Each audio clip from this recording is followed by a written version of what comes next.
Investor buyer profile, Abu Dhabi versus Dubai.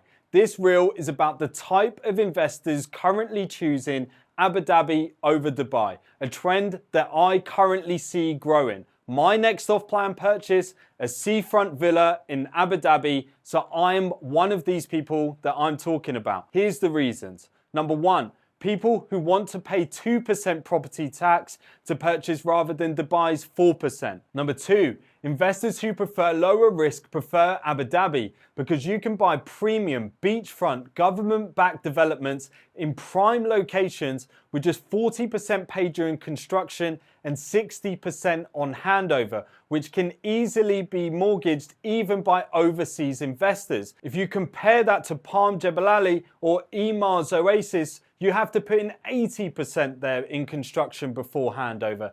In Abu Dhabi, you're only committing half the cash up front for the same value of property in a comparable premium location. The risk is even lower when you look at how payments work. In Dubai, you can be 12 to 14 months in having paid 40% with no construction contract signed and no work started. Yet if you miss a payment, you get hit with late fees. While developers face no penalty for delay, in Abu Dhabi, all payments are legally linked to construction progress. A typical payment plan looks like this.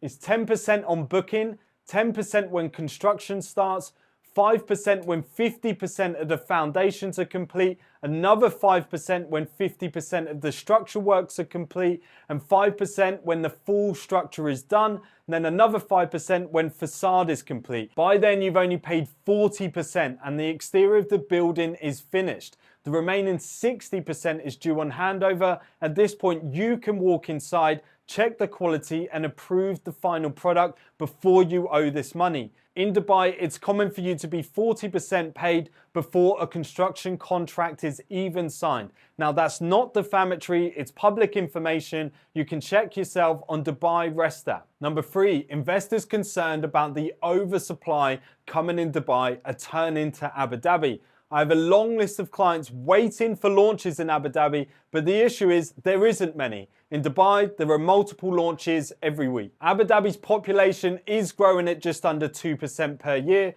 while Dubai's is around 4%. However, Dubai is launching more than twice the number of properties, and that's why oversupply isn't a concern in Abu Dhabi. Number four, investors who plan to live in the UAE part of the year and short-term let the property the rest, you get the same tax incentives no matter where you are in the UAE. Zero tax and no capital gains. Many buy here to secure tax residency and spend just 3 months a year here and short-term let the property the rest. Surprisingly, someone who lives in the high-traffic cities around the world don't want that when they come to the UAE. And Abu Dhabi offers the best beaches, great food and wine, little traffic, and it's a more relaxed pace. It's just an hour's drive from Dubai, and if you want to get a taxi, they're really cheap here. If you're wondering if the short-term market in Abu Dhabi is strong, if you think being next to where the hedge funds are expanding, BlackRock just opened a license, and the UAE's oil is managed, the country has a $1.5 trillion sovereign wealth fund, which is also managed from Abu Dhabi. Number five, investors who don't want over-leveraged off-plan buyers dragging down the resale prices. In Dubai, off-plan properties often take 18 to 24 months to appreciate because some investors buy without the funds to hold the long term, forcing near original resales, bringing down transaction values in the community. Abu Dhabi, with fewer launches and fewer high-risk investors, doesn't have this issue. Those typically tend to gamble in Dubai instead. Tomorrow, I'll upload a reel to tell you the end user and end renter profile of someone in Abu Dhabi that would take this off you at handover.